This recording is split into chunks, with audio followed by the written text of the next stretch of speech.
Well, I started making beatbox noises from a small age. I didn't know that it was called beatboxing. It was just a way of practicing drums. But basically, I wasn't allowed to practice my drums if it was like this time of day or this day of the week, and it was too much. And I was super inspired by like watching the drummers on Top of the Pops. So I'd start practicing the rhythms just like with my body or with my voice, and then it just like evolved when other people heard me doing it. I was only doing it for myself, but if other people heard it, they'd be like, "Whoa, what is that? That sounds cool." And I'd be like, "Oh, okay." And then I'd start to refine it, and then realized I could use it as a way to like get praise, attention, and free food.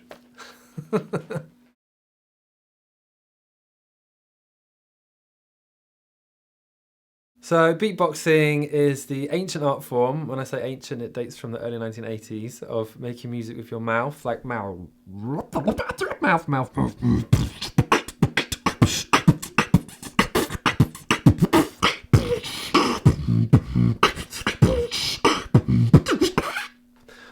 And it kind of evolved. Like I tell a story in my family show about how in the early 1980s we're on the streets of New York and everyone's having a block party and the music's coming from a ghetto blaster, which, you know, if you're beyond a certain age, that's 1980s for a battery powered sound system that you carry around with you, and it's like a now this is a story. Anyway, so all of a sudden the batteries run out, and the ghetto blaster fails, and hip hop almost never happened. Honestly, they all nearly walked away and went and did something else completely.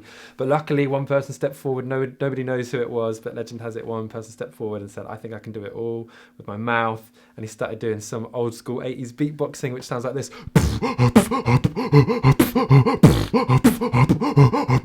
That's how they used to do it. And then everyone started rapping and breakdancing again, and so hip hop was saved. Anyway, this is a story I tell. I'm sure that's not how it really happened, but it started in the 80s. It became part of hip hop, but then as hip hop kind of went super mainstream and then almost died as well, like towards the 90s, end of the 90s, beatboxing almost disappeared. And then, yeah, it was kind of in the noughties. I had this new wave of energy, which luckily I was kind of right at the right time. 2002, 2003, I was like 18, 19, and I was this bright, fresh-faced kid just being like, check this thing out. And then, yeah, got to surf that whole wave. So yeah, beatboxing is an incredibly powerful way to make music with just your mouth.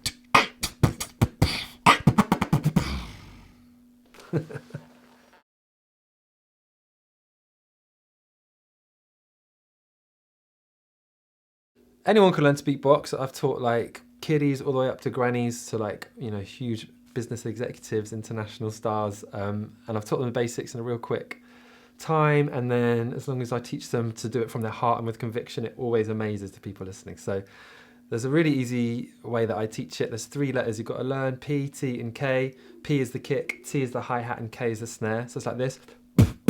That's P. That's T. And that's K. You put them together, P, T, K. And then you just learn to mess around with it.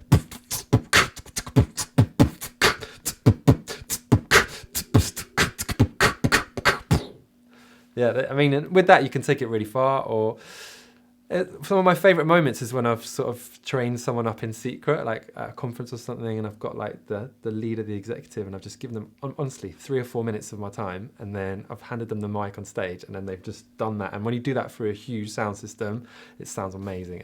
And then the team are like, what? It's really fun.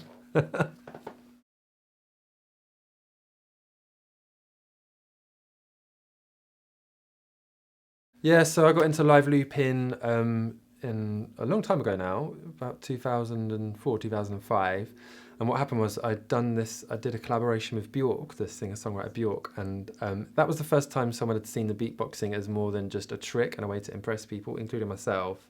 Like, she saw it as a musical tool, a creative tool, just like any other musical instrument. And that made me think, oh, I need to take this more seriously because I am a musician. I've been doing this for fun, but maybe I could do this as a way to express myself. So I got a looper, and a live looper. If you don't know what live looping is, it's when you can record anything, but I record my voice and you make a phrase of it which will loop.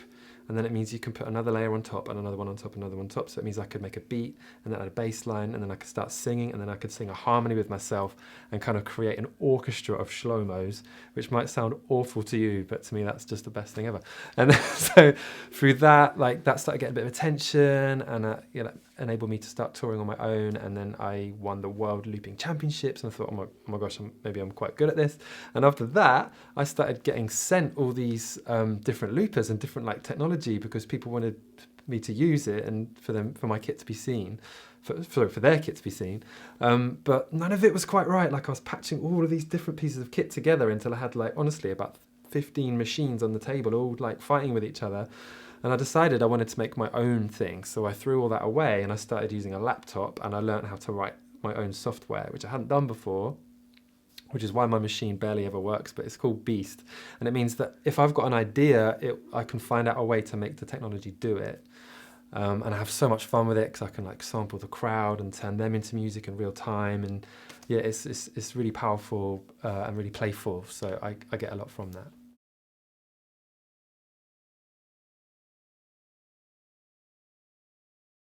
I think I'm my most creative under pressure, which isn't always the kindest way to work. Like I said with the vocal orchestra, we announced it before I even made it, and that's been a bit of a pattern for me. Like I'll put myself under this massive pressure to achieve this goal of doing stuff that's never been done before, or doing stuff in a new way, and then that's when I'm most creative, because it's almost motivated by fear, and that has actually led me to some real troubling times in the past. But it's still a thing. It's, for me, like, creativity comes when I know I have to be creative.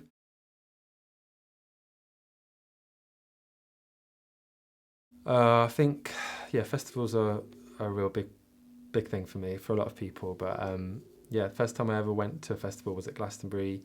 I was playing in one of the little small stages, and I stayed for the whole weekend, and I was like, this is me from now on. I'm going to get on that stage. I'm going to get on that pyramid stage. From that point, yeah, I lived for it. I was like, I want to get as many festivals as I can. So highlights for me, yeah, I mean, any festival show. I did some crazy like hip hop festivals out in Europe when I was younger, like where we'd open for like Snoop Dogg and stuff, and just play to like thousands of people.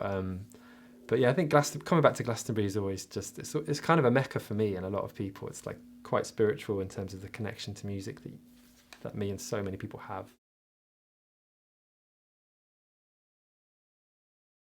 Yeah, I think it comes back to what we were talking before about, like, I'm most creative under pressure, and I feel like I had this really early success with being creative under pressure, and I started to believe that that was the only way I'd be good enough. So I started putting more and more pressure on myself to produce more and more amazing work, and it was unsustainable. Like, I'd walk off stage. Now, like I said earlier, I'd set myself a challenge to play on the pyramid stage at Glastonbury, and it took me 3 years from first going to the festival to playing on the pyramid stage. And I walked off and I thought I'd feel amazing. I thought I'd feel like, okay, cool, I've done it now. But I didn't. I felt empty. I felt like I wasn't good enough. Like, because what I was doing wasn't good enough, because why wasn't I feeling fulfilled?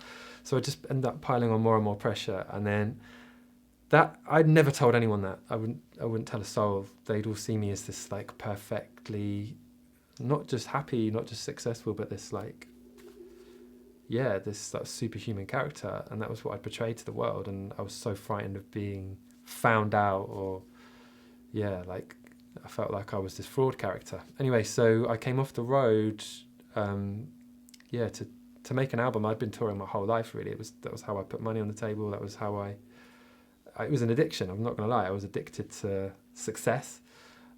Which sounds ridiculous, but that's how it felt. Because when I came off the road to make the album, without that distraction of validation from thousands of people, all of this pain came out, and I got really sick with my mental health, and I didn't want to live for quite a while. So it got really bad. I couldn't work. Could barely leave the house, it was awful. But it was also a huge turning point for me, because to be able to admit to myself that I was battling depression, and then, months later to be able to talk to other people and eventually talk publicly about it, it transformed my life, because people suddenly saw me differently. They looked me in the eye, and they'd be able to talk to me in a real way, talk to me about what was happening in their life. But it also meant I could stop this constant pressure on myself, and I could understand that I was good enough with or without success.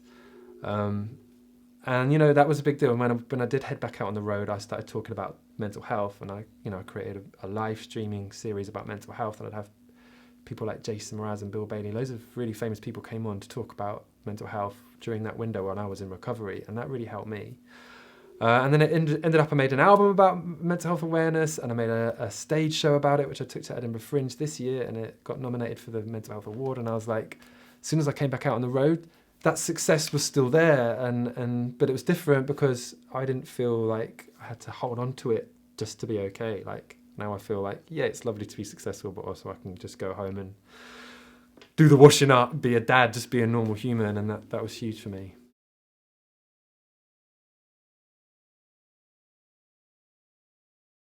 Well, I've done so many different types of performance at conferences and at events for businesses. So a lot of the time I come in and do like an energizer performance. That's like maybe at the beginning of the day or the end of the day, where I'm like, want to wake everyone up and remind everybody how creative the world can be.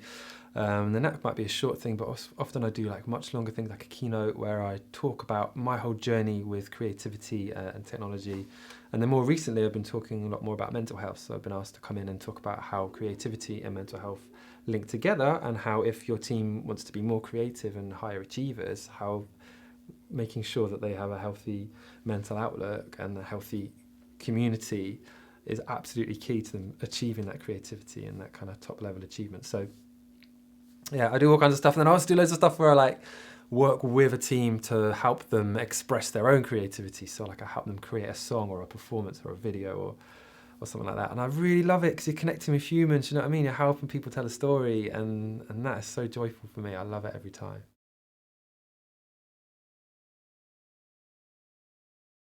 Well, I first broke the world record for the largest beatboxing group on a TV show where they like break loads of TV records, and then someone broke it. I was furious, so I lost my Guinness record. And then I had a call from Google, and they wanted to put on. They were doing a massive conference with like a couple. I don't know. I can't remember. It was like 1,500 people, maybe. Like, you know, a lot of people. And they were like, "What? Can you think of something really cool?" And I was like, "Do you want to break a world record?"